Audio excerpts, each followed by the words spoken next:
बड़ा स्पष्ट है। आप ये समझने की कोशिश करिए कि छुपाने को किसके पास है। क्या विपक्ष के पास छुपाने को है या सरकार के पास। आज सरकार के पास कोई जवाब नहीं है कि इस तरीके से इतने नरसंहार हुए हैं, उस पर जिम्मेदारी किसकी फिक्स होती है। सरकार की फिक्स होती है, गृह मंत्री की फिक्स होती है, प्रधानमंत्री जी की फिक्स होती है। और ये बहस को टाल मटोल करके छोटी मोटी बहस बना के टालने के चक्कर में है। जैसे राज्यसभा में रूल 167 के तहत ये बहस कराना चाहते हैं, जो कि बड़ा नॉर्मल सा प्रोसीजर होता है, और प्रधानमंत्री जी उस पर आते भी नहीं है। हमारा ये मानना है कि प्रधानमंत्री जी को इस पर बयान देना चाहिए और रूल 267 के तहत डिस्कशन होना चाहिए, ताकि डिस्कशन लंबा हो। इसको समझना पड़ेगा, ये इमरजेंसी मेजर है, इसको टालम टोल करके छोटा मोटा कोई ऐसा मुद्दा नहीं है। तो लंबी चर्चा होनी चाहिए, लंबी बहस होनी चाहिए, प्रधानमंत्री जी को सदन पे आनी चाहिए। और अगर इतना ही इनको बहस कराने की मांग अगर ये मानते, तो आज संजय सिंह जी को सस्पेंड क्यों किया जा रहा है। आपने देखा कि कैसे एक कारगिल युद्ध के समय हमारे देश का एक जवान, एक सूबेदार, जिसने देश के लिए लड़ाई लड़ी, देश की प्रभुता अखंडता की रक्षा करी, आज उसकी धर्म पत्नी को निर्वस्त्र करके जिस प्रकार से परेड कराया गया और छेड़छाड़ करी गई, उनके साथ कुकर्म किया गया, वो बेचारा सूबेदार कह रहा है कि मैंने देश की रक्षा तो करी, लेकिन मैं अपने परिवार की, अपनी पत्नी की रक्षा नहीं कर पाया। इससे अभद्र दृश्य इस देश के लिए क्या हो सकता है। ये महिला सुरक्षा का मुद्दा है, राष्ट्र सुरक्षा का मुद्दा। और इसलिए हम कहना चाहते हैं, विपक्ष की मांग क्या है, हम सब साथियों की मांग क्या है कि मन की बात बहुत हो गई, अब मणिपुर की बात हो।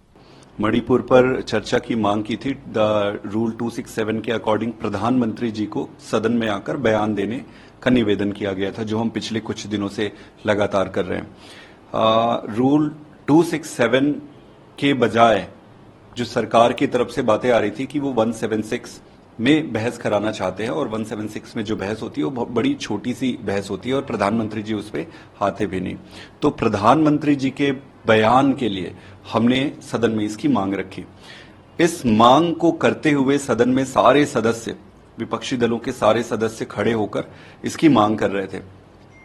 जब कोई रिस्पांस नहीं आया, तब संजय सिंह जी वेल के पास जाकर 267 के रिगार्डिंग इंक्वायरी करने की कोशिश कर रहे थे कि भाई 267 में क्यों नहीं करा रहे हैं। 267 में होनी चाहिए, क्योंकि an emergency situation has arise in the country.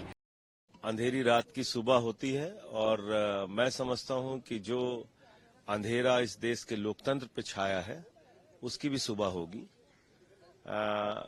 देश के एक हिस्से में जो हमारा सीमावर्ती राज्य है, जो हमारे लिए बहुत महत्वपूर्ण है, ऐसे राज्य के अंदर पिछले 90 दिन से हिंसा, दरिंदगी, हत्या, लूट, बलात्कार की घटनाएं हो रही हैं। केंद्रीय मंत्री का घर जला दिया गया, राज्य की महिला मंत्री का घर जला दिया गया, कारगिल के एक योद्धा की पत्नी के साथ दरिंदगी की गई, उसको नंगा करके परेड कराया गया। और इन सब विषयों पर देश के प्रधानमंत्री बोलेंगे नहीं। किसी क्रिकेटर की उंगली टूट जाए, प्रधानमंत्री बोलते हैं।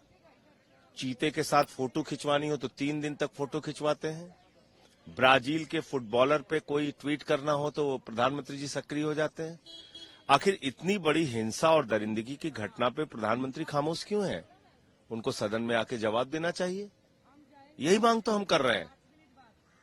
क्या ये लोकतंत्र का सबसे बड़ा मंदिर, यहां पर देश के एक हिस्से की पीड़ा भी नहीं उठाई जा सकती? फिर हम लोग किस लिए आए यहां पे? फिर किस लिए पार्लियामेंट बनी है?